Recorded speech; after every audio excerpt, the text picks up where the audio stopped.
భర్త ఎదురుగుండానే భార్య కొత్త కొత్త బాయ్ ఫ్రెండ్స్ ని పరిచయం చేసుకుని భర్త ఎదురు ఉండగానే వాళ్ళతో లైవ్ లో దెబ్బలు ఇచ్చుకుంటూ ఫుల్ గా ఎంజాయ్ చేస్తుంటే ఇదంతా చూస్తున్న భర్త తన భార్య ప్రేమ కోసం ఏదైనా చేస్తానని తనకు మాట ఇచ్చేస్తాడు. అయితే కొద్ది రోజుల తర్వాత ఎవరైతే హీరోయిన్ దెబ్బలు వేసుకుందో వాళ్ళందరూ ఒక్కొక్కరుగా చనిపోతున్నారు. ఆ చంపింది ఎవరో ఈ ఎదురుపోయే ట్విస్ట్ తెలుసుకోవడానికి ఈ వీడియో లైక్ చేసి వెంటనే మా ఛానల్ సబ్స్క్రైబ్ చేసుకోండి. మూవీ ఓపెనింగ్ సీన్ లోనే మన హీరో హీరోయిన్ చూపిస్తూ ఉంటారు. హస్బెండ్ పేరు విక్, వైఫ్ పేరు మిలిండా. వీళ్ళిద్దరికి పెళ్లి చాలా కాలం అయ్యి ఒక పాప కూడా ఉంటుంది. ఆ పాప పేరు టెక్సీ. ఈ వీళ్ళిద్దరు కబులు ఈ రోజు ఒక పార్టీకి వెళ్తున్నారు. అందుకే దగ్గరుండి మరి హీరో హీరోయిన్ కి కాళ్ళకు చెప్పులు వేస్తున్నాడు. ఎందుకంటే తన భార్యని అంతలా ప్రేమిస్తున్నాడు. ఇక వీళ్ళిద్దరు కలిసి ఒక పార్టీకి వస్తారు. అప్పుడు దాకా పక్కనున్న పాప తన బాయ్ ఫ్రెండ్ జాన్ కనపడటంతో వాడితో కలిసి వెళ్ళిపోతుంది. తన భార్య ఎక్కడుందని ఎత్తుక్కుంటూ వెళ్తే పాప వాడితో కలిసి ముద్దుల కార్యక్రమం స్టార్ట్ చేసి వేడి ఎలా తగ్గించుకోవాలనే కార్యక్రమం స్టార్ట్ చేయడానికి రెడీ అవుతూ ఉంటుంది. ఇదంతా చూస్తున్న హస్బెండ్ ఆల్రెడీ హీరోయిన్ చేసే పత్యాపారం మొత్తం తెలిసి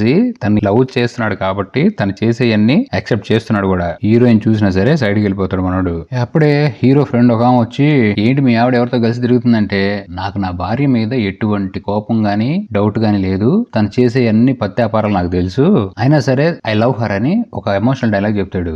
కాసేపటికి హీరో మందు అయిపోయిందని తెచ్చుకోవడానికి వెళ్తే అప్పుడే జాన్ గడు అక్కడికి వస్తాడు. నువ్వు చాలా మంచోడివి, నీ పెళ్ళాన్ని స్వేచ్ఛగా వదిలేసావు వేరే అబ్బాయిలతో బ్యాటింగ్ చేసుకోమని. మిగతా మొగుళ్ళు అలా వదలరు, ప్రపంచంలో అందరూ అలా ఉంటే ఎంత బాగుండా అనగానే హీరో నువ్వు ఈ సిటీలో ఎన్ని సంవత్సరాల నుంచి ఉంటున్నావు అడిగితే నేను ఎప్పటి నుంచో ఉంటున్నాను చెప్తాడు. నీకు పెట్ట కథ చెప్తానా, మార్టిన్ అనే ఒక కుర్రోడు గురించి తెలుసా? నా వైఫ్ కి ఫస్ట్ బాయ్ ఫ్రెండ్, వాడు కొన్ని రోజుల నుంచి కనపడట్లేదు. ఏమైందో తెలుసా వాడికంటే ఈ బాబు ఏమో నాకు తెలియదు అంటాడు. వాడిని చంపేశానా, నువ్వు కూడా జాగ్రత్తగా లేకపోతే నీకు కూడా అదే గతి పట్టిస్తానంటే ఈ జాన్ గడు ఏంటి జోక్ చేస్తున్నావు అని అడుగుతాడు. నా తమ్ముడు ఆ మార్టిన్ గడు కూడా పెళ్ళం ఫ్రీగా దొరికిందని కప్పలాడిస్తున్నాడు.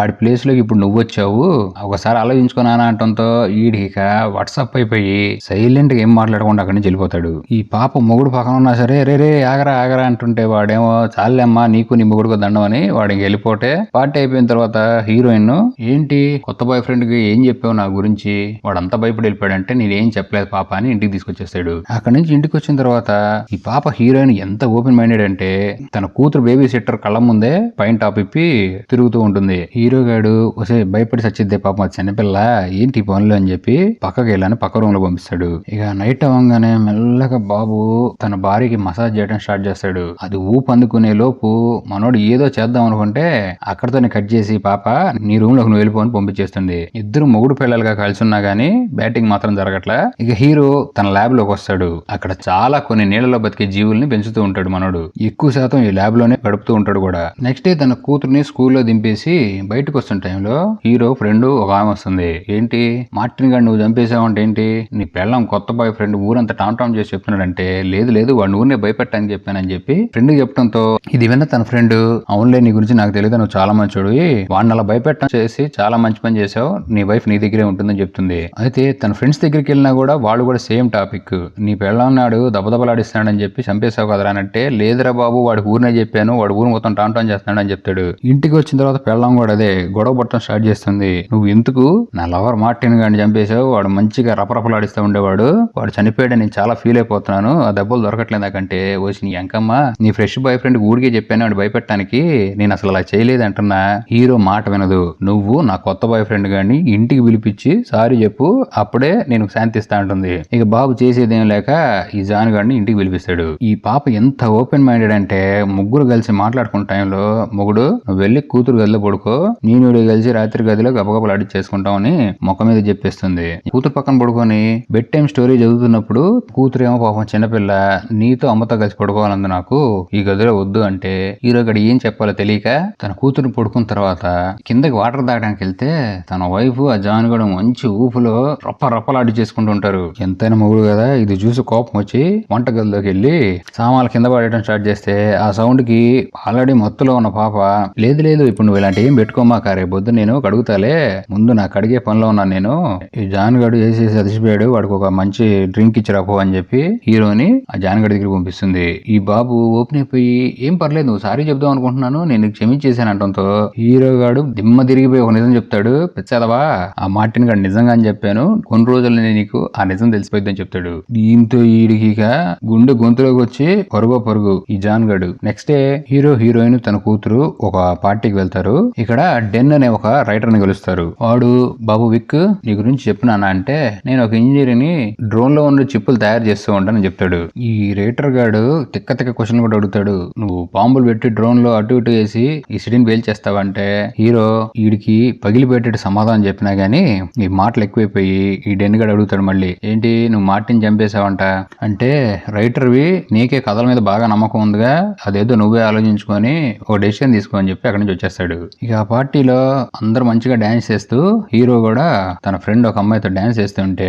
ఆవిడ చేసి అన్ని చేసి మొగుడు వేరే అమ్మాయితో కులుకుతున్నాడని ఫుల్గా జెలసీ ఫీల్ అయిపోతుంది. పాప కారులో వెళ్ళేటప్పుడు ఏంటి ఆ అమ్మాయి నాకంటే అందంగా ఉందా అందుకని డాన్స్ చేస్తున్నామని అడుగుతూ మీదకి వస్తూ ఉంటే లేదమ్మా అమ్మాయి జస్ట్ నా ఫ్రెండ్ అంటంతో అవునా సరే మరి నా దాహం తీర్చని చెప్పి బాబు ప్యాంట్ లో చేతులు పెట్టి నోటికి పని చెప్తున్న టైంకి పక్క పో అంటాడు. ఎందుకంటే డ్రైవింగ్ మీద కాన్సన్ట్రేషన్ చేయలేకపోతున్నాను ఇద్దరం ఎగిరిపోతాం ఏదైనా తేడా వస్తాయి అని చెప్పి హీరోయిన్ పక్క దోసేస్తాడు. ఇంకేముంది ఇక్కడ ఆపేసిన ఊపు మొత్తాన్ని ఇంటికి తీసుకొచ్చి మంచం మీద ఊపు మంచానికే ఊపు అని చెప్పి దడదడలాడిచ్చేస్తాడు. నెక్స్ట్ డే తన కూతురుని ప్లే గ్రౌండ్ తీసుకెళ్లి ఆడిపిస్తున్నప్పుడు హీరోకి బ్యాంక్ నుంచి కాల్ వస్తుంది. తన భార్య ఎవడో చార్లీ అనే ఒక వ్యక్తికి పియానో నేర్పించడానికి $3,000 ట్రాన్స్ఫర్ కొట్టిందని చెప్పి బ్యాంక్ నుంచి ఫోన్ వస్తుంది. ఈ విక్కీ గాడికి అర్థమైపోతుంది మళ్ళీ ఇదో కొత్తని పట్టింది ఆడతో కలిసి గబగబలు ఆడిస్తుందని చెప్పి సైలెంట్ గా ఉంటే ఈ పాపకి ఇటు దొరికాడుగా చార్లీ గాడు కారులో వెళ్తూనే మొగుడు దగ్గర ఆపేసిన కార్యక్రమాన్ని ఇక్కడ మొదలుపెట్టి రాత్రి మొత్తం ఎంజాయ్ చేసి పొద్దున ఇంటికి వస్తుంది. హీరో అడుగుతాడు రాత్రి అంతా ఎటు వెళ్ళిపోయావు ఏమైందని కానీ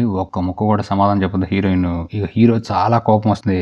ఏం నువ్వు అసలు ఏం చేస్తున్నావు అంటే హీరోయిన్ నువ్వు రాత్రి నేను ఎవరితో కూలిగానో తెలుసుకోవాలనుకుంటున్నావు కదా చెప్తావేను చార్లీ అనే ఒక లేత వయసున్న దెబ్బల రాయుడు దొరికాడు వాడు రాత్రంతా ఎర్రగా చేసేసాడు వాడు అలా చేస్తుంటే అసలు ఆ సుఖం మొదలలేదు అందుకని ఇంటికి కూడా రాలేదని చెప్తుంది. ఇది విన్న హీరో గాడికి ఎక్కడ కొట్టాలో అర్థం కాక మనకు సంసారం చచ్చింది ఏంటి నువ్వు ఆ పనులు ఏం చేస్తున్నావు అని అడిగితే నువ్వే కావాలని పిల్లల్ని కనమన్నావు నాకు అసలు ఇవన్నీ ఇష్టం ఉండదు నీతో ఓపెన్ రిలేషన్ లో ఉండదాం అనుకున్నాను నా తప్పేమీ లేదని చెప్పి వెళ్ళిపోతూ ఉంటే హీరోకి ఏడవాలో నవ్వాలో అర్థం కాక తన భార్యని పెళ్లి చేసుకుని ఒక బ్యూటిఫుల్ లైఫ్ ని ఎంజాయ్ చేద్దాం అనుకుంటే ఈ పాప ఏమో ఈ పనులు చేస్తుంది. ఇలాగ పనే ఉండదు. నెక్స్ట్ డే మళ్ళీ ఇంకో పార్టీకి వెళ్తే ఆ పార్టీలో ఈ పాప ఎంజాయ్ చేస్తున్నప్పుడు చార్లీ అక్కడ వస్తాడు. ఈయన చూస్తే హీరోకి ఎక్కడో గాలుతూ ఉంటుంది. ఆయన తీసుకెళ్లి పియానో మీద కూర్చోబెట్టి వాయించరా బాబు అని ఆ వాయింపుడు మొదలు పెట్టడంతో పాప ఎక్కలేని ఆనందంతో డాన్సులు వేస్తూ రాత్రి మిగతా వాయింపుడు అంతా గదిలో వాయించేసి అని చెప్పి వాయించేసుకుంటుంటే ఇక్కడేమో నా పెళ్ళం ఎత్తుక్కుంటూ ఉంటే ఆ పాప ఒక రూమ్ నుంచి బయటకు వస్తుంది. అంతేకాదు నైట్ అవ్వగానే అందరు కలిసి స్విమ్మింగ్ పూల్ లో ఈత కొడుతూ ఉంటే ఈ పాప మాత్రం ఆ చార్లీ గారిని హీరో కళ్ళ ముందే ఏసి అని జబ్బులు వేసుకుంటూ ఉంటే హీరో గడికి ఎక్కడ గాలాలి అక్కడ గాలుతూ దీనికి ఇలా ఉందా అని చెప్పి వర్షం పట్టడం స్టార్ట్ అవగానే అందరూ లోపలికి వెళ్ళిపోతారు. హీరోయిన్ ఆ వర్షాన్ని ఎంజాయ్ చేసి లోపలికి వెళ్ళిపోగానే చార్లీ గడు ఒక్కడే ఉంటాడు. ఇక దొరికింది సందని హీరో గడు లోపల ముంచినోడిని పైకి రానికుండా వేసి పారేస్తాడు. అంతే దాంతో చార్లీ గడు అవుట్. ఏ మాత్రం డౌట్ లేకుండా హీరో గడు సైలెంట్ గా ఇంట్లో కూర్చు నాకేం సంబంధం లేదన్నట్టుగా కూర్చుంటే హీరోయిన్ ఏమో ఈ దెబ్బలు రాయడని ఎత్తుక్కుంటూ ఉంటుంది. ఇంకేముంది కిటికీలోంచి తొంగి చూడంగానే స్విమ్మింగ్ పూల్ లో బాడీ తేలటం అంతే. కేవ్ అని కేక పెడుతుంది. పోలీసులు వచ్చేస్తారు. ఎంక్వైరీ కూర్చోబెట్టేసి ఏ నాన్న ఏం జరిగింది అని అడిగితే పాప దెబ్బలేసాడు చచ్చిపోయాడు అని చెప్పి నా మొగుడే చంపేశాడు ఆడికి చార్లీ గాడు అంటే ఇష్టం లేదు వాడే నిర్దాక్షిణ్యంగా మర్డర్ చేశాడంటే హీరో గడు చాలా సింపుల్ గా కూల్ గా చెప్తాడు నేను అందరితో పాటు ఇంట్లోనే ఉన్నాను అని. అక్కడ ఉన్న వాళ్ళు కూడా హీరోకి సపోర్ట్ చేస్తూ హీరో వైఫ్ వాడి మీద చాలా కోపంగా ఉంది అందుకే లేనిపోయిన ఏం చెప్తుంది అంటంతో పోలీసులు కూడా చేసేది ఏం లేక అక్కడి నుంచి వెళ్ళిపోతారు. హీరోయిన్ మ్యాటర్ మొత్తం అయిపోతుంది. వీడు చాలా తెలివిగల్లోడు చాలా పక్కా ప్లాన్ వేసుకుని మరి తన బాయ్ ఫ్రెండ్స్ అందరిని చంపేస్తాడని చెప్పి నెక్స్ట్ డే ఆ రైటర్ డెన్ గాడు ఉన్నాడు కదా వాడు కుతూహలం ఏంటంటే హీరో గడి స్టోరీ తెలుసుకుని ఒక బుక్ రాద్దామని వాడి హెల్ప్ తో ఒక డిటెక్టివ్ ని పెడతారు. హీరో ఎక్కడికి వెళ్తాడో ఫాలో చేయమని. హీరోకి అర్థమైపోతుంది. నెక్స్ట్ డే తన కూతురు స్కూల్ తీసుకెళ్లిన తర్వాత పార్టీలో డాన్స్ చేశాడు కదా ఆ అమ్మాయి రైటర్ గడి కూతురు అమ్మాయి వచ్చి చెప్తుంది నువ్వు చార్లీ గడిని నువ్వే చంపావని డౌట్ ఉంది అందుకే మా నాన్న నీ వెంట పడుతున్నాడు అని చెప్పి ఒక డిటెక్టివ్ కూడా పెట్టాడు జాగ్రత్తగా ఉండని చెప్తుంది. ఇక డిటెక్టివ్ ని కనిపెట్టేసి ఆడు ఎవడు పెట్టాడు రెడ్ హ్యాండెడ్ పట్టుకొని ఈ రైటర్ గడి దగ్గరికి వెళ్ళి నా పెళ్ళం నీకేం చెప్పిందో తెలియదు కానీ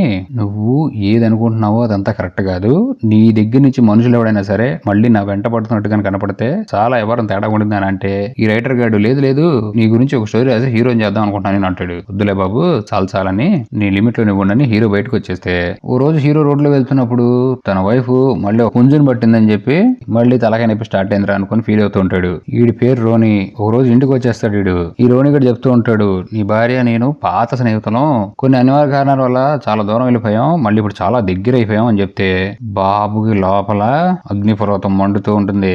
అంతా చెప్పి బయటికి వెళ్లి డాన్స్ చేస్తూ హీరో ముందే హీరోని ఇంకా రెచ్చగొడుతూ ఉంటారు. ఓ రోజు హీరోని గాడు రోడ్డు మీద కనపడతాడు హీరోకి. నా పెళ్ళం అడవిలో నీతో దెబ్బలు వేసుకోవాలనుకుంటుంది, కమాన్ తీసుకెళ్లిపోతాను నిన్ను అని చెప్పి అడవిలోకి తీసుకెళ్లి అన్ని నిర్దాక్షిణ్యంగా గొంతు పిసికి చంపేస్తాడు. ఇంకా అక్కడి నుంచి సైలెంట్ గా ఇంటికి వచ్చేసిన హీరోకి తన వైఫ్ తన కూతురు పిక్నిక్ వెళ్దాం అంటంతో సరే అని పిక్నిక్ తీసుకెళ్తాడు. ఈ పిక్నిక్ లో పాప మంచి రొమాంటిక్ గా హీరోకి మూడెక్కిస్తుంటే తన కూతురు గొంతు వినపడుతుంది. ఏంటని అక్కడికి వెళ్ళి చూస్తే ఈ పాప కుక్క గట్టి గట్టిగా అరుస్తుంటుంది. ఎందుకంటే ఈ రౌణి గాడిని చంపేశాడు కదా, చంపి వీళ్ళు వచ్చిన పిక్నిక్ ప్లేస్ లో నదిలోనే విసిరేశాడు. ఆ బాడీ పైకి తేలింది. ఇక తన కూతురుని పంపించేసి హీరోయిన్ కూతురుని ఇంట్లో దిప్పేసి నెక్స్ట్ డే ఒక కర్ర తీసుకొని వచ్చి మళ్ళీ ఆ బాడీని నీళ్ళలో ముంచడానికి ట్రై చేస్తుంటాడు. అప్పుడే ఈ రైటర్ గాడు హీరో వెనక్గా ఉండ వచ్చి అది చూసేస్తాడు. ఇక్కడ ఇంట్లో కూడా హీరో ల్యాబ్ లో ఏం జరుగుతుందో లోపలికి వెళ్ళి చెక్ చేస్తే ఆ సీ క్రీచర్స్ ఒక ఐడి కార్డు కూడా దొరుకుతుంది. అది ఎవరిదో గడిది, హీరోని గడిది. ఆడిని కూడా చంపేసిందని ఇక ఫిక్స్ అయిపోతే ఇక్కడ ఈ రైటర్ గాడు హీరో వెంట పట్టడం స్టార్ట్ చేస్తాడు. హీరో ఇక సైకిల్లో షార్ట్ కట్స్ అన్ని ఉపయోగించుకుంటూ వాడి నుంచి తప్పించుకుంటే ఈ డెన్ గాడు పొరపాటున పొదల్లోకి వెళ్ళిపోయి కొండ మీద నుంచి నీళ్ళలో పడి కారుతో సహా ఆడు చచ్చిపోతాడు. అక్కడి నుంచి ఇంటికి వచ్చిన హీరో గాడిని ఈ హీరోయిన్ పాప కసిగా చూస్తూ ఉంటుంది. ఏంటమ్మా ఏమైంది అని అడిగితే పాపకి అంతమందిని చంపిన తర్వాత అర్థం కాదు మొగుడు తను ఎంత బాగా ప్రేమిస్తున్నాడు అని. ఇంకేముంది, ఈ నిజం బయటపడితే మొగుడు ఎక్కడ జైల్లోకి వెళ్తాడని ఆ దొరికిన ఐడి ప్రూఫ్ రోని గాడిది కూడా తగలబెట్టేస్తుంది. ఇక అప్పటి నుంచి హస్బెండ్ అర్థం చేసుకుని వేరే రిలేషన్ పెట్టుకుని వాడితో దెబ్బలు వేయించుకోకుండా మొగుడే ఊపుతాడని చెప్పి మంచి రపరపలు ఆడించుకుంటూ ఉంటూ హ్యాపీగా మూవీ అనేది ఎండ్ అయిపోతుంది.